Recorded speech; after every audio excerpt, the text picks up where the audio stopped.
in this episode.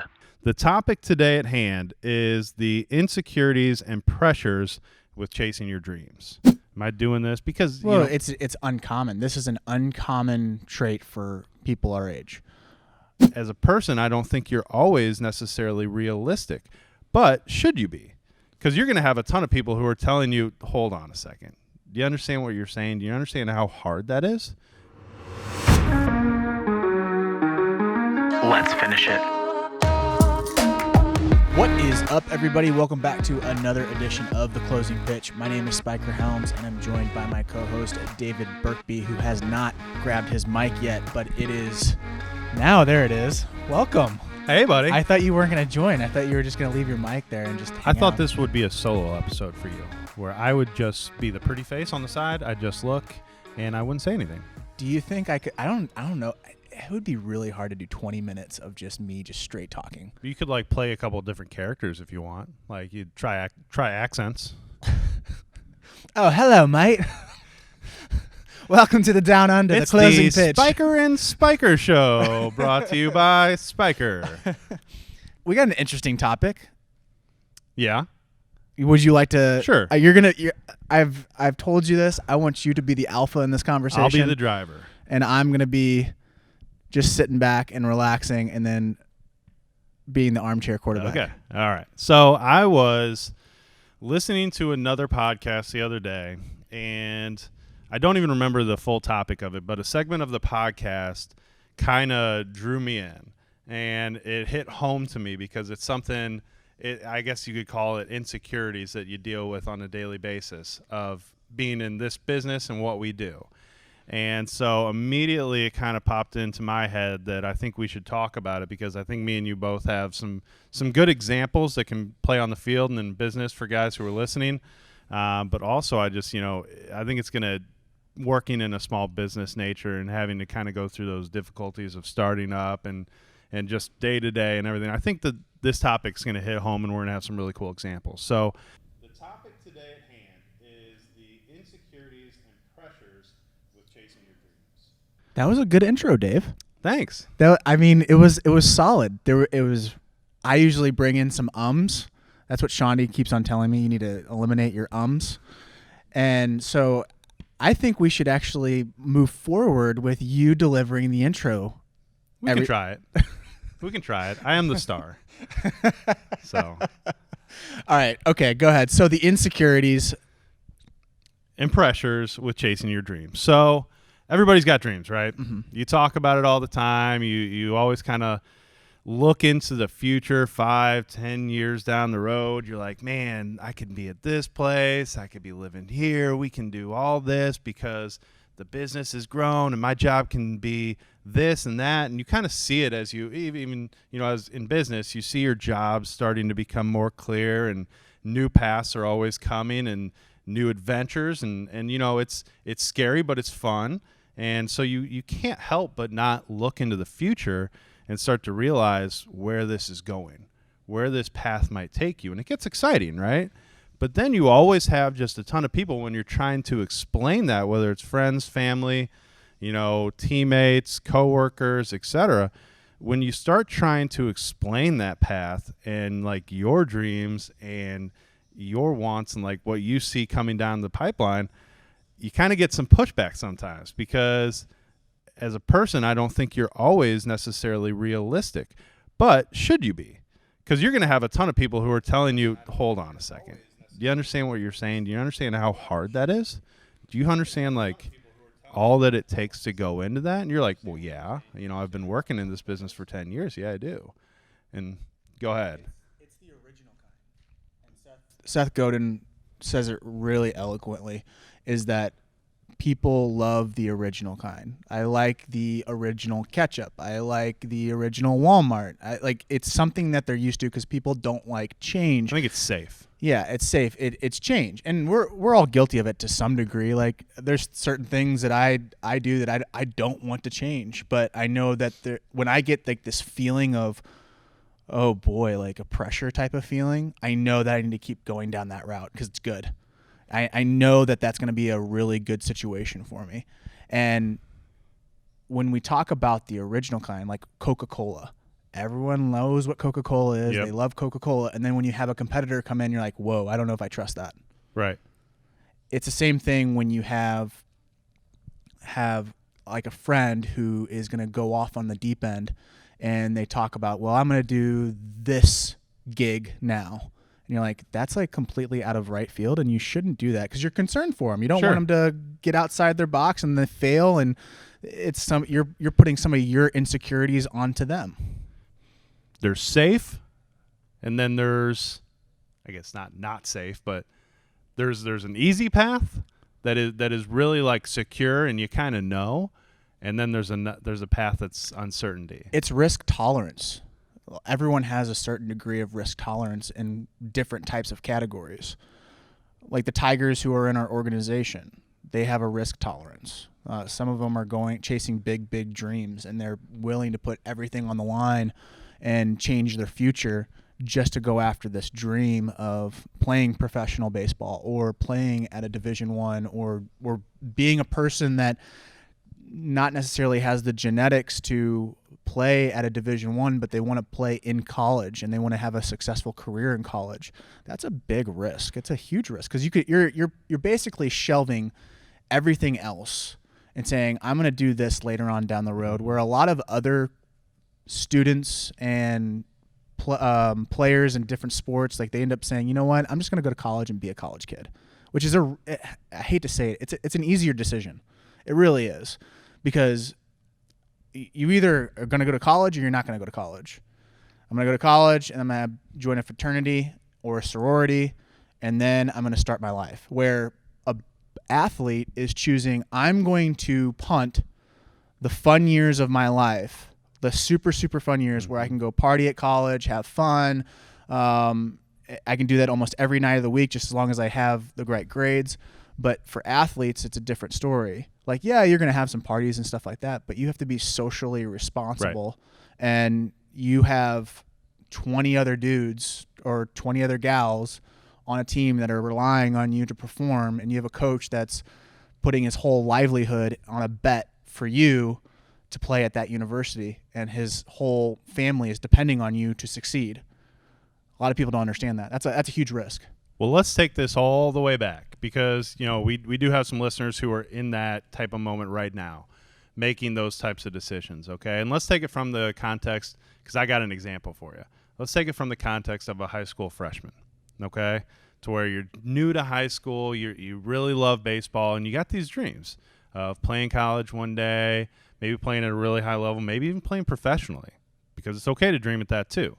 And, that path to where you're freshman to professional or college baseball, that's very hazy. Mm-hmm. And let's say you start to have those conversations with your parents, your friends, your teammates, and you're like, I want this. I am going to be a college baseball player. You're going to get some of your teammates are going to be like, okay, dude, you're what, 5'7", you're 150 pounds, like, okay, good luck. I'm just happy that I'm on the team. Then you're going to get some other people saying, well, do you know all the work that goes into that? And when they say that, the person honestly starts to challenge that thought. It's like a very negative mindset, to where you're like, oh, well, wait, there is a lot of work. But we've known players that have just had that resolve and that inner belief and understanding that they just kind of drown out that noise that they have. And I'll give you a great example of a player, Kenny Piper. You remember him? Yeah, I hope you do. Yeah. So we'll describe Kenny first. Kenny's so that a senior knows. in college right now, but Kenny started in our program as a freshman.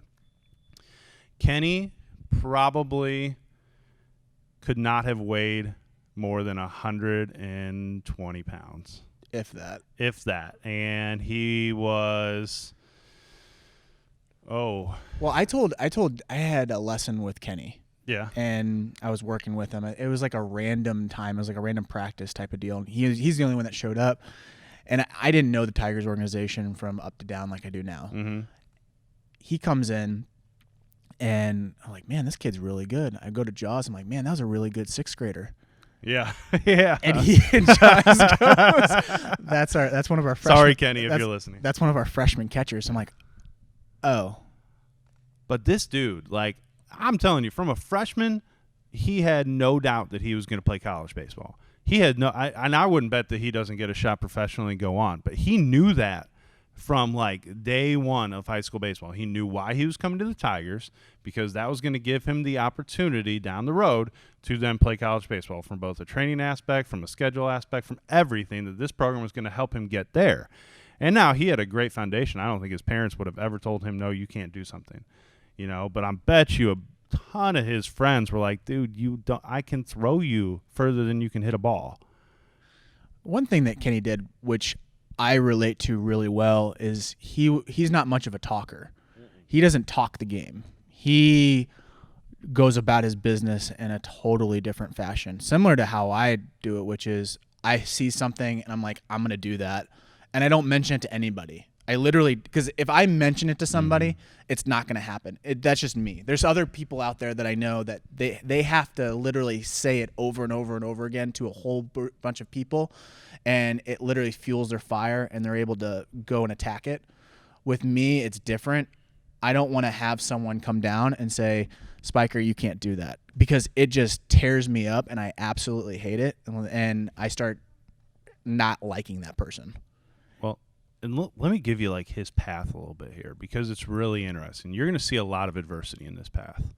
That there were so many times where he could have chose that exit button, and that he could have said, all right, you know what, I'll just believe it. What everybody says about me is true, and that, you know what, I'm not meant to play. Okay. He made our second team as a freshman, okay, and he was, 5'0", 120 pounds. Ends up, I think, getting even a little bit of time as on varsity at his high school as a freshman. Right? Mm-hmm. Sophomore year. Still didn't make our top team. Was, again, a second-team player. So there's nothing wrong with that.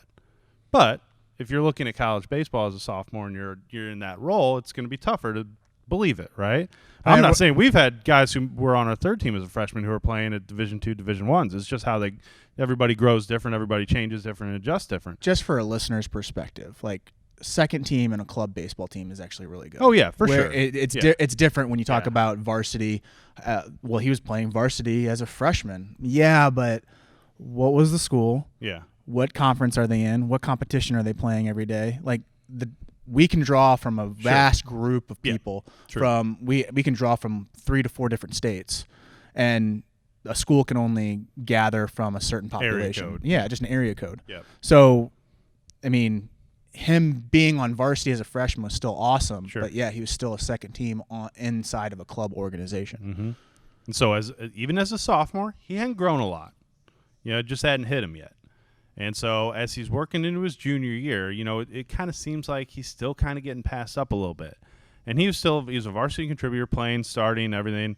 But even within his own club, it was like there were guys ahead of him. Now, junior year, he's on our top team because he's earned it. He's worked. He's grown. He was a stud. But still, there were guys on that team, and he happened to play on a very talented team, that were getting opportunities from a college standpoint before him. So, again, another out. He can look at it as, man, no one's going to ever pay attention to me. They're not going to find me. I'm putting in all this work, and I can choose to just, again, hit the exit button. Does he? No.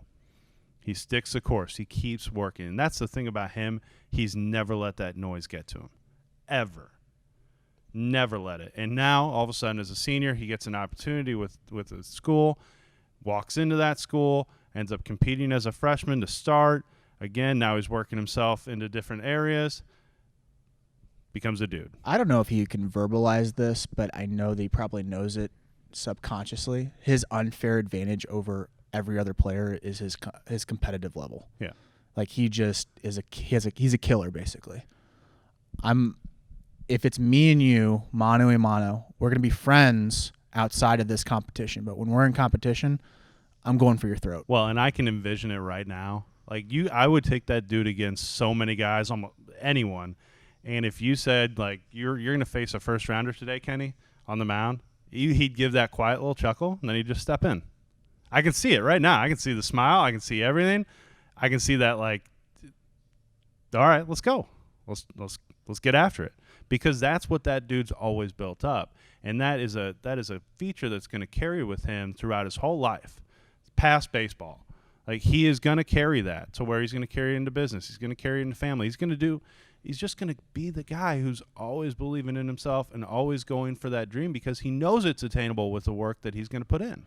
And this is not to say like the journey, that's the best part is the journey. Like I always think back about my journey. I'm sure you look back on yours.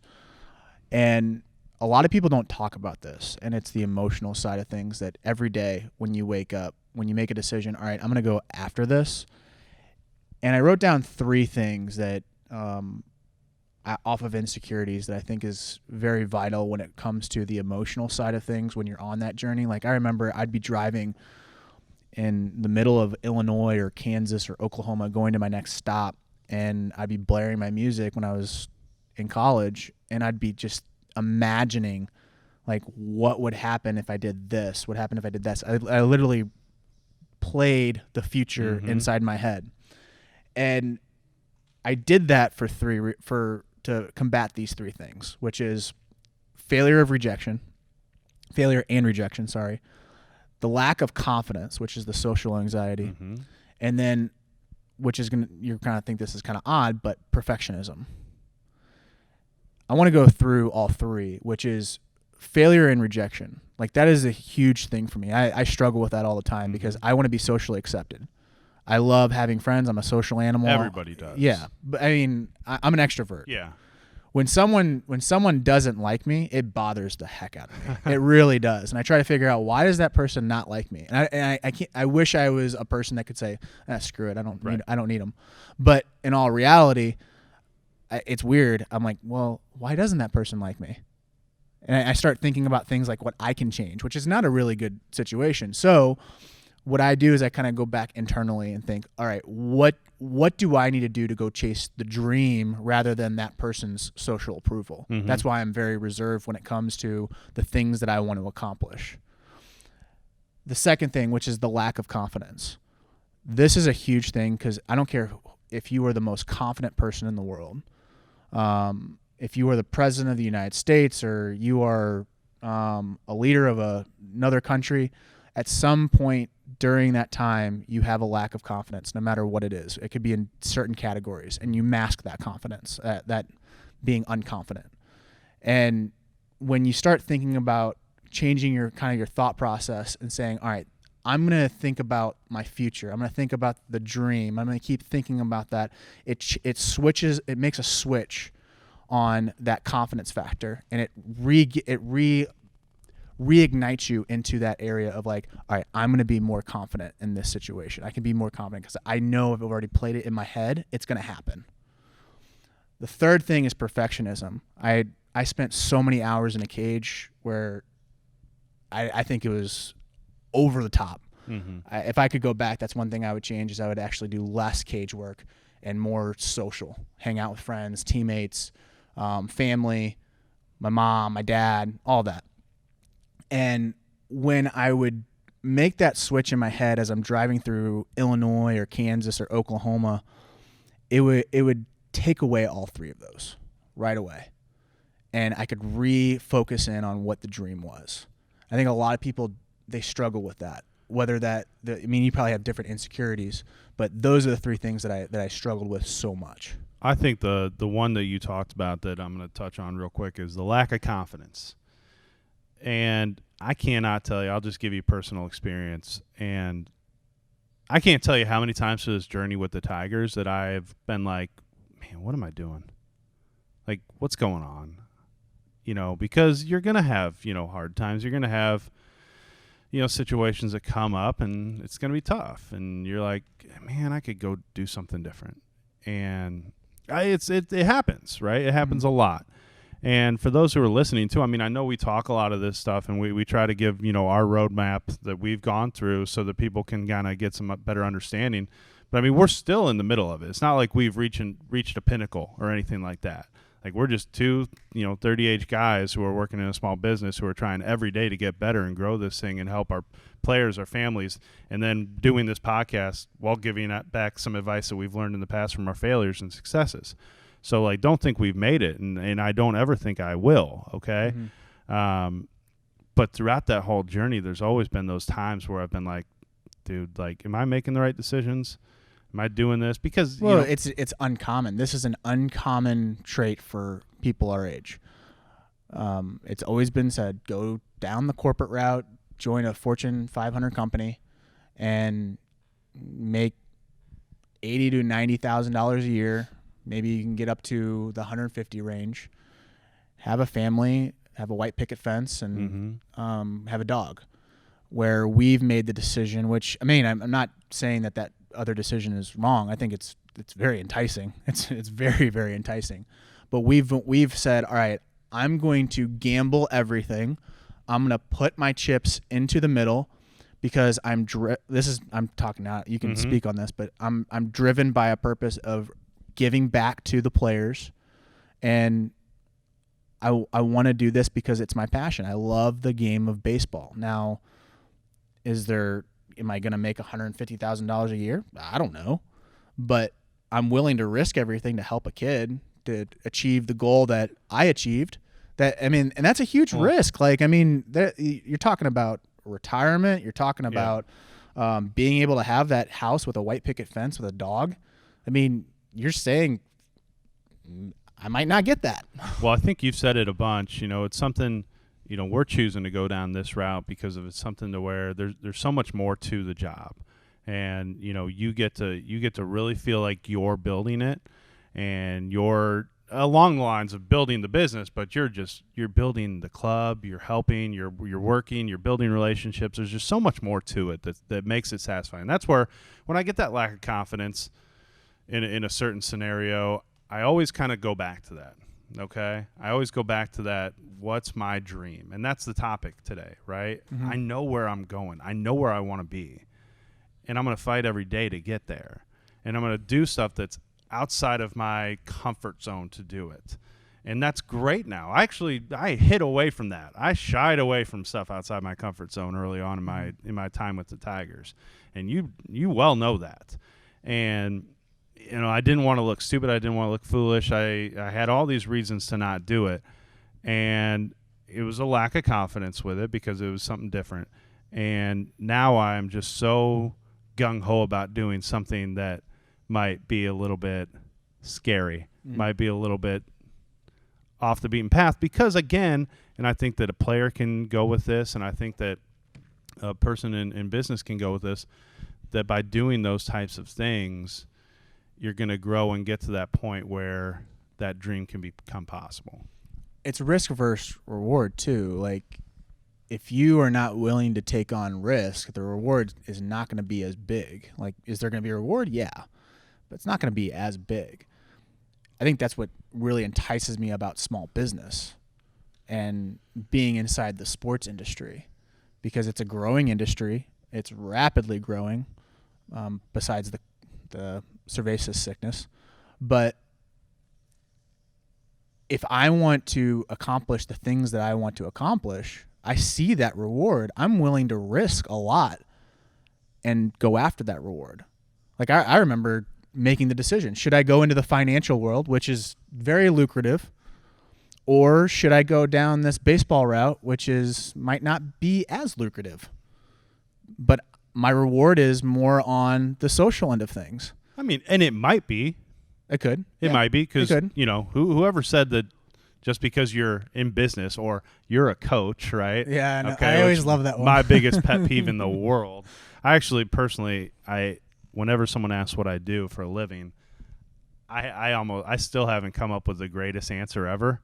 And I just, kind of throw my title out and what I do at the club, et cetera. But then they're like, so you coach? That's what you do? Like, you coach high schoolers? And I end up just kind of being like, yeah, that's what I do.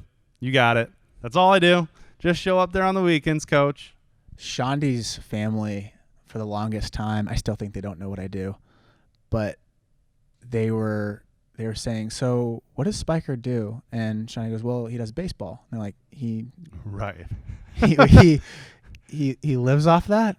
Right. And Shondi goes, yeah, like, he's doing really well. And I was like, I'm just me being me. I was like, well, if you want to really say what I do, like, yeah, I coach players, but like, there's more than just coaching. There's other parts of the business that you have to work on. Like, you have to. It's like any other business. Right. You have to get people in the door, and you have to be able to provide a product that people love and cherish, and they think that it's awesome, and you're helping them, and they're growing, and you're growing, it's the same thing. It's no different than insurance. It's no different than if you were a salesman of a product, because that's what we are. Yeah. When it comes down to it, you're always selling, whether you're selling yourself or selling a service or selling a product or whatnot. That's what you're in. So we could really categorize what we do as we're in the sales category. Well, every coach is a salesperson. Don't kid yourself. Oh, sure. I mean, I have to convince someone to make a change, and a mechanical change. So you're selling. That's not easy. It's actually really hard when you talk about a different range of a person. You have a 9-year-old versus an 18-year-old. Tell me what other business has that? You better be bilingual, basically. Yeah. You better understand how to talk to different age groups, different personalities. Even when we're talking about some dealings with other businesses that we work with. I mean, there's so many different routes that we can take with this, but it all kind of goes back to how do you deal with those insecurities to get to that dream. And that's what I hope that this topic's kind of talked about and brought a little light to. Well, how many people don't make the decision to go after the dream because of whether it was their parent or whether it was their group of friends, and then they end up just being I think a lot of people do, and I'm going to say this. I'm not saying that's the wrong choice. I hope that's not what people get out of this. It's not the wrong choice. If that's the route you want to take, and maybe it's a little safer, maybe it's a little bit more convenient, and you are comfortable with doing that, do it. What my purpose of this podcast, this talk, is to say it's okay to do the other. It's all right to go that other path, to chase a dream, to go ahead and put yourself out there where people are not comfortable with doing. It's okay to do that. And honestly, in today's culture, it's more acceptable than ever. With the boom and rise in technology and all the new different, people are making so much money on social media. There's just so many different routes you can take that probably weren't accessible to people 15 years ago. It's true. You can make what you want of it. And it's okay to do that if you're passionate about it. And I'll be key there. You better be passionate about it, because there are going to be so many hurdles that are going to challenge your passionate, want and need for that if you're not passionate and you're not 100% in, you can't be 1 foot in, 1 foot out. That's a good point, because then you have the herd mentality. Well, everyone's doing this, so I have to do it, which is a lot of podcast hosts who are entrepreneurs, they talk about this all the time. Everyone wants to be an entrepreneur. Everyone wants to go start their own business. And you can't. Is that really your passion? Is your passion more about money, or is it actually helping people? Well, dude, I'll look at Aaron for this one, because Aaron's been in the small business game longer than me and you both combined. Mm-hmm. Okay, and he's running on 20-something years now with his franchise, and now 10+ years with the club. And look at that guy's passion. He was in here yesterday stringing nets like he did the first day he opened up his first balls and strikes, and he was loving doing that, literally looking at the tightness to the nets, to how he's shaping up the new center, etc. Oh, I gave a little spoiler there. Anyhow, but the passion that he had going forward yesterday was no different than what he had day one. I walked into the facility, and the first thing he said to me, he's like, "Spike, come over here. I thought he was going to brainstorm some ideas and everything like that, but it was show and tell. He's like, "Look at that net. Look how tight that net is. Look at that corner. I did that corner." But dude, the point of this is there's no way he's here today with us surrounding him, with everybody else who he's done a great job of surrounding himself with great people. And there's no way this business is here without that passion. I don't care who you are. There have been so many outs where he could have sold it, done something different with his life. This would not be possible if that original passion isn't still burning. And that's my point, that when you're chasing a dream, if it's business, if it's baseball, if it's anything that you're doing, that flame for that passion, if that thing ever goes out, you're done. So you can't chase that dream without that. That's your go-getter. That's your starter. Would you say money could be a passion? It can, but it's not the end all be all. I mean, trust me, dude, like money, security, being able to buy things, like I always laugh when people say money doesn't buy happiness. I'm like, well, it buys a jet ski, and I love being on a jet ski. Like, I'm pretty dang happy when I'm on that. So, okay. But does it buy everything? No. So it's a driver. Sure. I can't say that I don't want to make money. Of course I do. Like, that'd be silly to say, no, I am just in it for the relationships. That's a huge part too. Yeah. It makes me love what I do. Like, if I made a ton of money and hated what I did, I don't think I'd do it, because I just come home every day and what am I doing? You know, so it's give and take. There's half and half. Yeah, I don't think you can go one route or the other. It has to be it's both. What drives you more? I think your passion drives you way more than the money. But I will tell you this: if there's no money coming in, your passion is going to die out real quick. Sure. Like, you're going to be working for free, and you're going to feel like this is not fair. Like one of my old neighbors, his name's Jim. Unbelievable guy with his hands. Like, he is a really good contractor, just unbelievable, and really good with the relationships, which is with contractors not necessarily a good thing. Like, it has a bad connotation most of the time. That's why you have Angie's List and all that. Yep. But he's kind of like a unicorn, and I was like, so how do you set up pricing and everything like that? And he's like, well, I'm trying to go against the grain, which is we get a bad name for being contractors. And so what I do is I work for the first week, and then I get an installment, and then I work the rest of it. I was like, so how did you figure out that was the model? He's like, well, I'm very passionate about seeing people get the reaction of the new thing, like the design and everything like that, and how the house just transforms. I get a real kick out of that. And the first time doing it, I didn't collect payment until the very end. I felt like I was working for free, and my passion started dying. So then I had to switch up the model, because then I could get paid. Now my passion keeps on burning. So I think it's both. You have to have the passion, and you have to have the money. It's validation. Yeah. To me, it's validation. It goes back it's to like Albert Pujols when he was getting mad about the contract with the Cardinals. Yeah. I don't blame him. He wanted to get paid. It's validation of what you're worth, you know, and it's you know, the guys who do get paid more are the guys who are worth more. They're more valuable to a company, to a team, to anything. You know, it just is what it is. Sorry, that's the truth about it. So I'd look at the money side as just validation of what your work has done, what your collection of work and what you're doing has done. If you're worth it, you're going to get paid. Right. But you got to make sure that you know that you are worth that payment. Yeah. And with Albert Pujols' contract here in St. Louis, if no one knows the backstory of that, it was a big disgruntle with the fans, because the fans thought that Albert should take a pay cut to be in town, because there was other players previously that did the same thing, which I went against that. I was like, no, that is totally wrong. The guy put in so many years, and his shelf life for being a player is this much. What is he going to do the rest of his life? Mm-hmm. Like, well, what do you think about $275 million? Is that enough? Like, I don't know. Is it? I mean, the guy That's not my decision to make. I mean, yeah, it's not my decision. It's the market's decision. If you think that you should make the decision for that guy, you are totally off base. It is the market. The market wins everything. The market tells you what something is worth. Is he worth his contract right now? I mean, for the Angels standpoint, did he bring in people to the seats? Probably. I don't know. Did he bring in how much memorabilia has he sold? Exactly. I mean, exactly. Everything goes into account. Was that a big part of the new TV contract? Was everything? I mean, yeah. It's the Scottie Pippen thing. When Scottie Pippen was getting underpaid, I'm surprised he did. Like, I'm not surprised that he threw a fit, but I am surprised that how he handled the contract early on, and he discussed it in the documentary, which I get. It's safety and security. So he's going more on the safety and security rather than what the market rate was.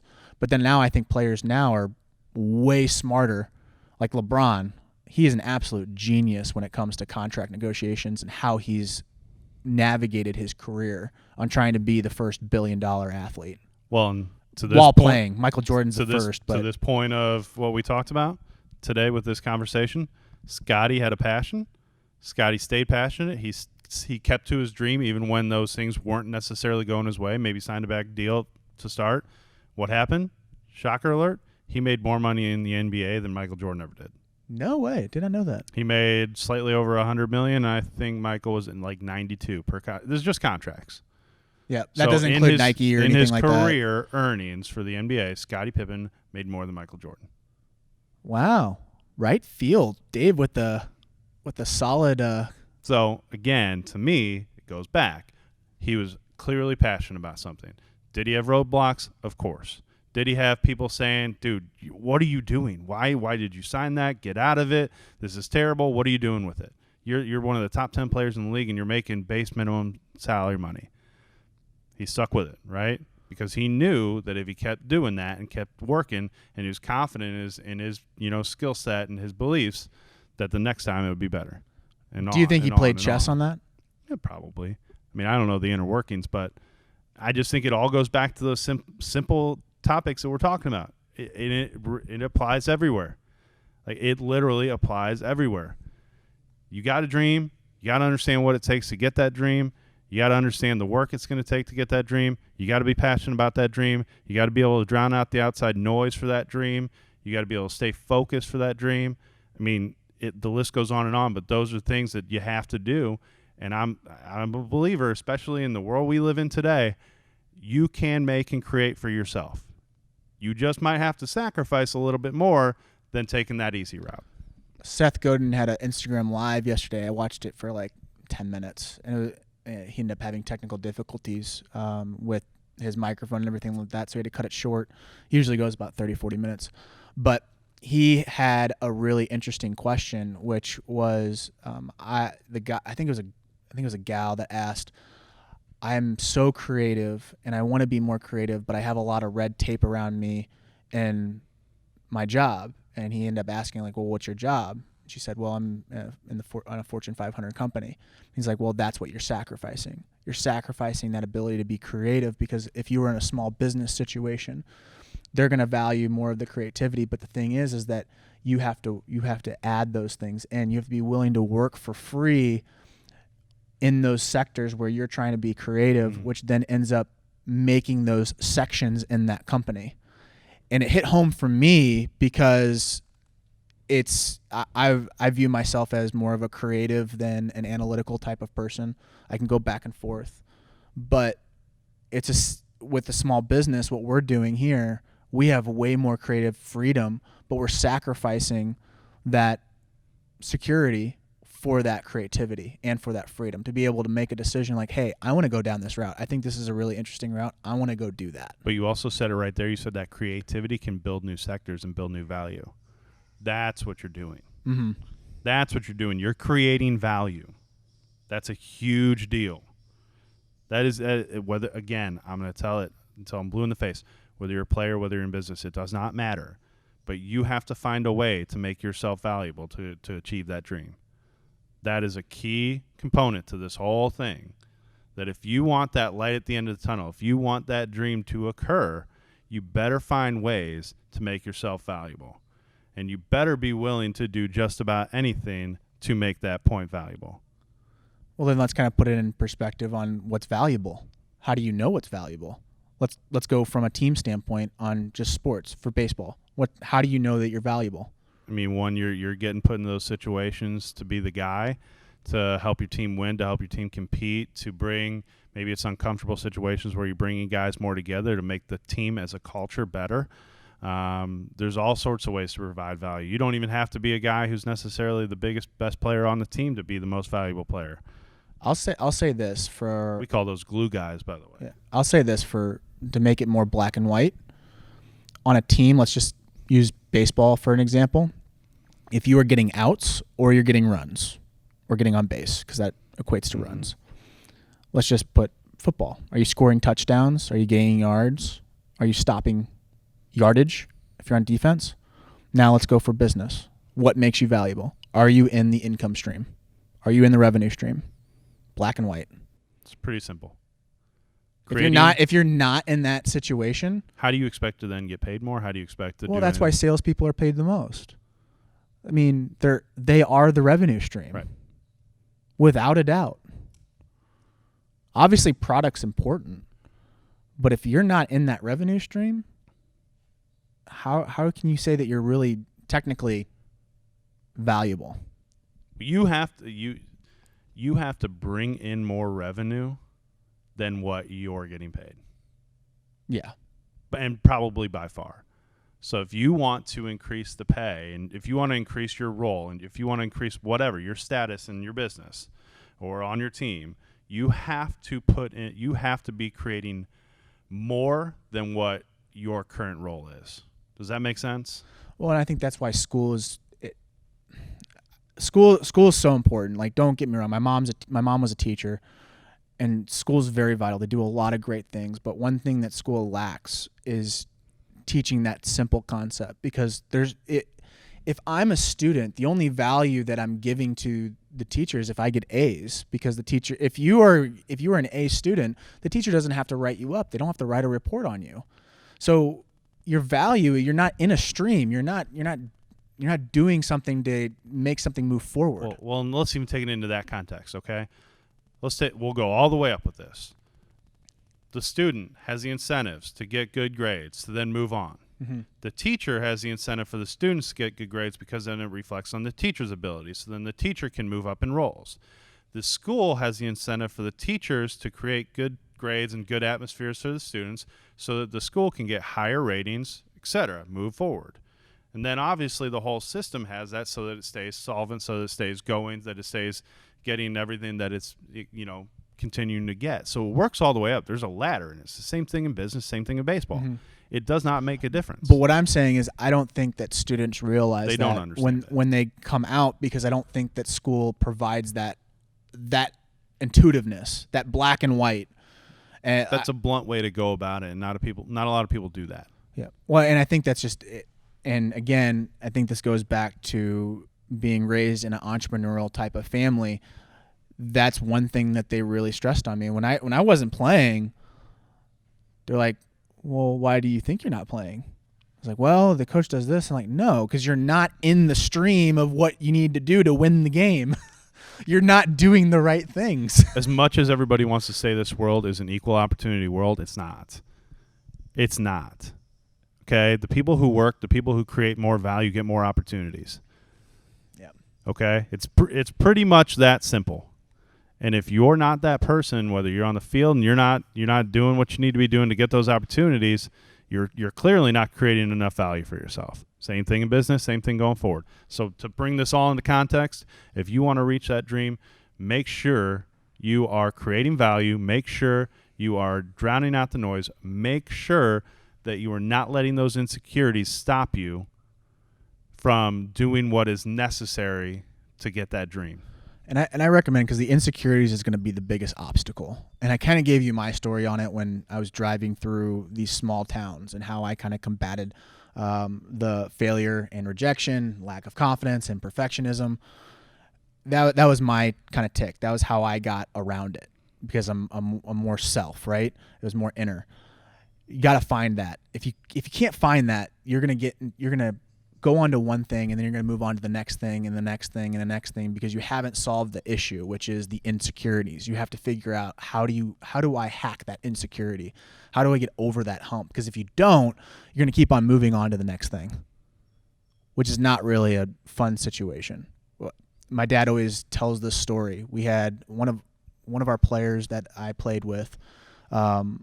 He ended up joining our team, and this was his like 5th team in 5 years. Mm-hmm. We called him Bragger Matt, because he always bragged about himself, and his parents would always brag about him. But he was never in the right situation, because what happened is that whenever he met an obstacle on a team, or he didn't agree with something, and I think that it deals with more of the insecurities, because they wanted to be the top dog, and anytime that someone challenged them, they end up moving on and getting to the next spot, and then they end up being the top dog. Because when something new comes onto a team, what is it like? Oh, look at that kid. Mm-hmm. That kid's awesome, because he was a good player. But he never learned how to attack the obstacle. And guess what he's doing right now? Same thing. Same thing. He's moving from company to company to company. He's never sitting to one spot. I mean, and for one spot, like if you're not with a company more than a year and a half, like how do I know if I should hire you or not? It's a red flag. It's a huge red flag. He has to attack those obstacles. He has to attack those insecurities. What's your closing pitch? Give me it. My closing pitch is if you're wanting to succeed, we talked about this in previous episodes, which is the valley of despair, where you're just literally at the very bottom and you're trying to climb out of it. That's those obstacles. That's those insecurities. That's when you start having people if people are coming at you and they're saying like you're doing this wrong, you're doing that wrong, you're probably in a good spot. Like you're probably doing the right thing. You just got to keep climbing, clawing, and trying to get out of that situation of the valley of despair, because once you get over that valley of despair, it's smooth sailing to an extent. So my closing pitch is attack your insecurities. My closing pitch is this. You're going to have a lot of people. I don't care what you're doing. I really don't care. Whatever dream you're chasing, you are going to have so many people, so many situations, and people telling you that you shouldn't do this, that what are you doing with your life, that why are you making this sacrifice, why are you making this decision, etc. And really it's just their insecurities and their unconfidence within their own self coming out in that question. Okay? You have to understand that if you are that passionate about something, that is a great thing. You ought to understand what you got to put in to get that dream. But if you're passionate, drown out those insecurities. Drown out that outside noise. Throw it away, okay? Know your path. Stay on it, and you're going to get there. You're going to get to that point because it's not easy. We always talk about that road to success. Is it a straight line road? Heck no, dude. It is like as windy and curvy as you're going to ever see. And I think anybody who's been successful in life, which me and you are working towards being, we're not there. That's why I like this podcast, because it's the journey. Yeah. And I hope people understand that, like, as we're talking, like, we don't want to talk down. We want to talk at the same level. Like, want to talk with. Yeah, we're on this journey, and I would love to look at this podcast 2-3 years down the road and be like, yep, that's the one. That's the one that popped. That's the one that really kind of defines it. Yeah, I don't have anything else for a closing pitch though.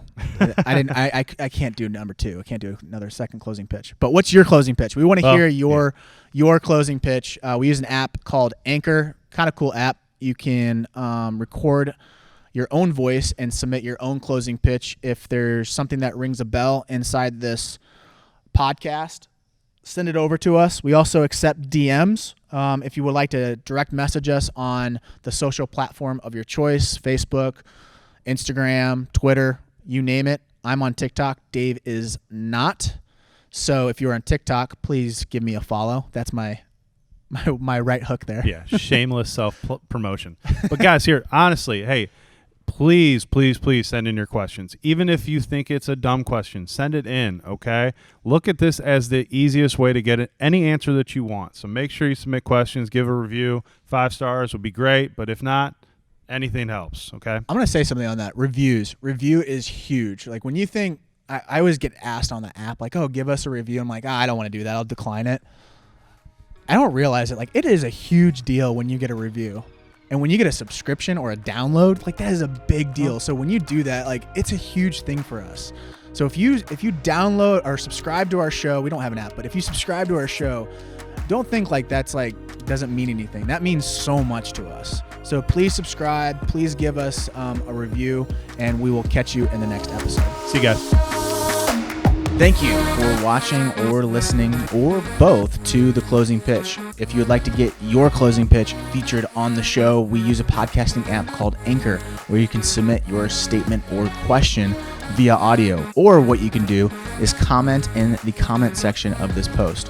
We also accept direct messages. Please give us the A-OK if you do send us a DM to use your statement or question on the show. Last thing, please give us a review on your platform of choice. 5-star preferably, and we value your opinion, and this allows us to reach more people. Thank you for listening, and we will catch you in the next episode.